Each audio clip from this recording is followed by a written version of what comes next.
bagaimana positioning dari Kongres Kebudayaan menjadi sebuah alternatif pilihan solusi dari semua persoalan yang sedang dihadapi pada hari ini, baik secara nasional, secara regional, maupun secara global, yang hari ini terjadi perubahan yang sangat masif dan super dinamis dalam tatanan kehidupan peradaban baru pada hari ini.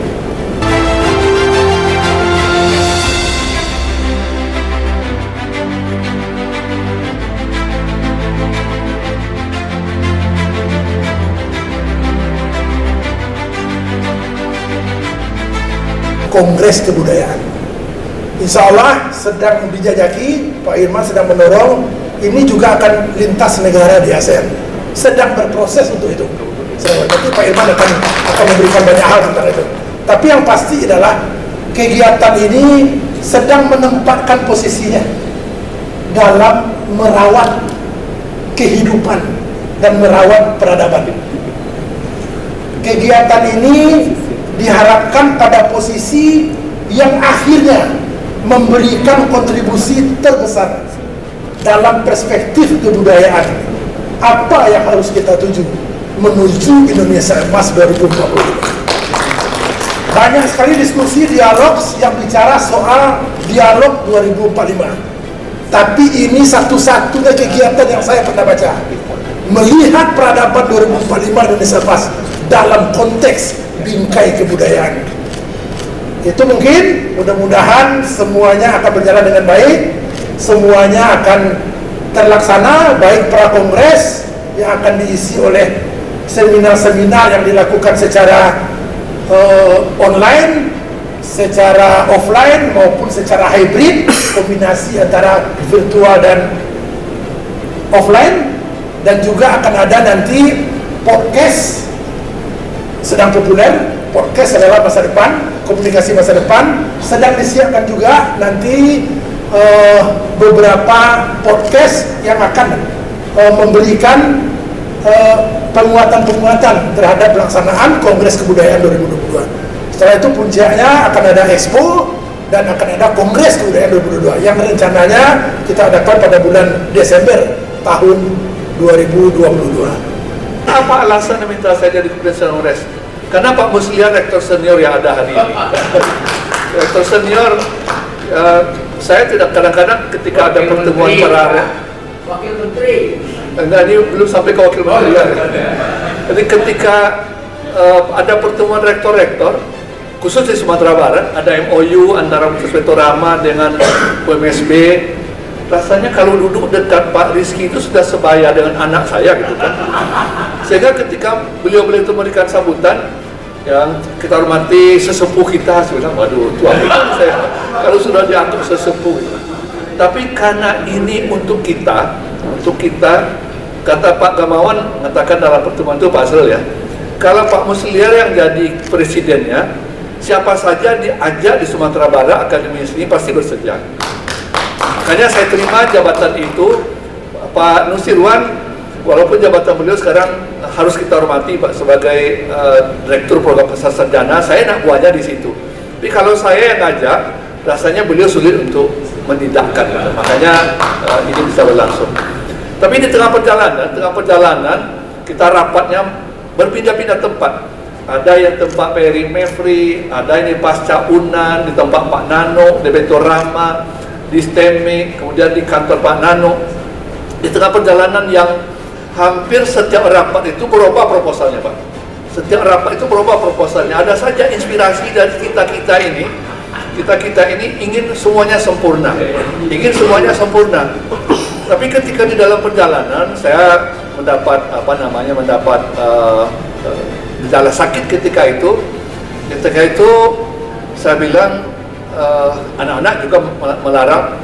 Papa katanya, Papa hentikan semua kegiatan. Saya bilang, bagaimana saya menghentikan kegiatan? Minta sajalah izin ke Pak Irman, ke Pak Gamawan bahwa Bapak tidak usah terlalu banyak terlibat di Kongres Kebudayaan, karena memang menjadi pemikiran. Karena kita sudah sepakat bahwa Kongres ini mesti kita buat besar. Ketika itu sudah sepakat untuk mengundang Presiden Singapura yang berdarah Minang. Kemudian kalau Raja Malaysia sudah pasti ada sangkut pautnya dengan Minangkabau. Kemudian Brunei juga, dan tentu saja Presiden kita akan diundang. Kalau 4 kepala negara hadir di Kongres Kebudayaan kita, alangkah beratnya pekerjaan ketika itu. Mungkin itu juga yang mengandalkan penyakit ini gitu kan. Sehingga ketika itu terjadi, ya saya minta izin ke beliau.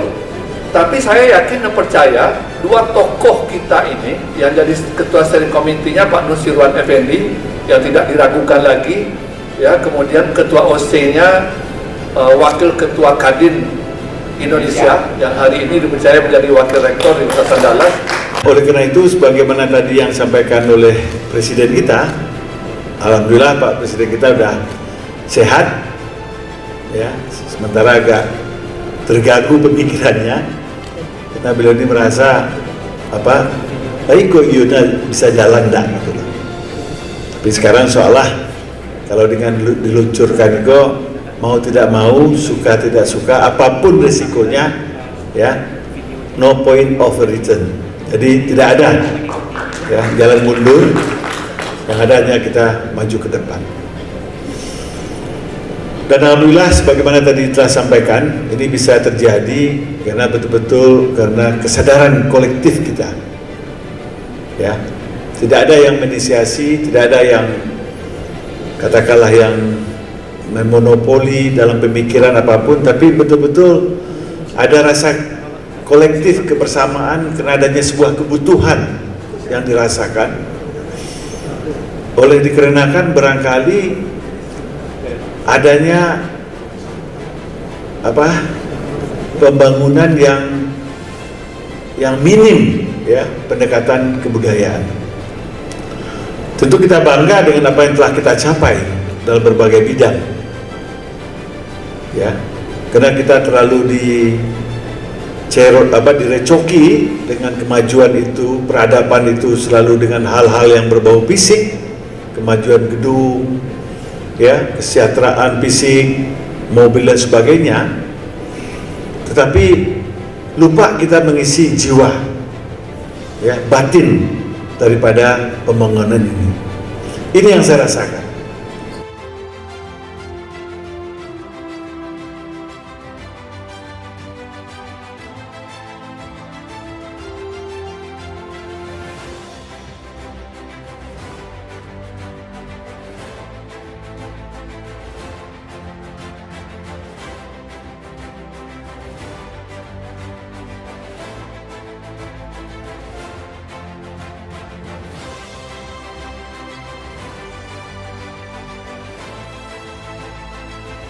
Menurut saya apa yang Sumatera Barat lakukan hari ini, Bapak sekalian, yang diinisiasi, yang dimotori oleh para tokoh-tokoh ini, dan ini bukan kita monopoli juga, ini kita akan mengajak semua komunitas, termasuk media massa, pejabat daerah manapun, ya, sehingga ini menjadi sebuah gerakan, ya, gerakan kebudayaan dalam menyelamatkan peradaban, ya, bukan saja dunia atau bukan saja lokal, nasional, dan juga peradaban dunia. Inilah barangkali esensi daripada yang Pak Musliar katakan. Ini berawal daripada keprihatinan kita, terutama kami yang sudah di atas 60 tahun ini. Saya cuma dibalut pakai jas, sebetulnya dingin hari ini, jadi bukan kena gaya-gaya, harus pakai batik. Cuman dia agak meradang sedikit, tapi dia balik Pak Musliar agak semangat, aku agak semangat. Budayaan transformasi digital global yang sudah akan menjadi pola hidup manusia, tidak usah menunggu 2045, tetapi sekarang kita sudah rasakan, mungkin dalam 5 atau 10 tahun ke depan sudah sangat berbeda. Kemudian apa yang menjadi persoalan? Identitas bangsa Indonesia mau kemana nanti? Kita tetap jadi orang Indonesia, tetapi siapa orang Indonesia itu pertanyaan besar. Kita orang Indonesia, tapi siapa orang Indonesia menjadi pertanyaan besar. Jadi jangan heran karena dengan ilmu saya, ada di dunia ini masyarakat meskipun dia orang kebudayaan tertentu, tapi dia bukan orang kebudayaan tertentu. Mohon kerjasamanya kita hitung mundur pada hitungan ke-10 hingga nanti selesainya pemutaran video lonceng ini. Baik, kita hitung mundur.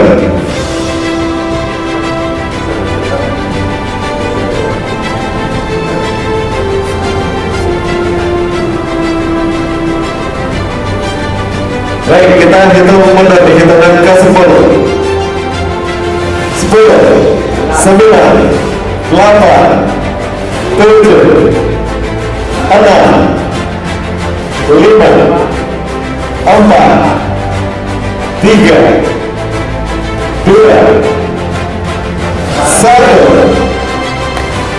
Dan secara resmi Kongres Peran 2022 menuju Indonesia Emas 2045 telah resmi kita mulai. Baik Ibu, kita lanjutkan dengan sesi foto bersama. Untuk itu, saya kepada Gubernur Sumatera Barat dalam hal ini mewakili Kepala Dinas Kebudayaan Provinsi Sumatera Barat, Bapak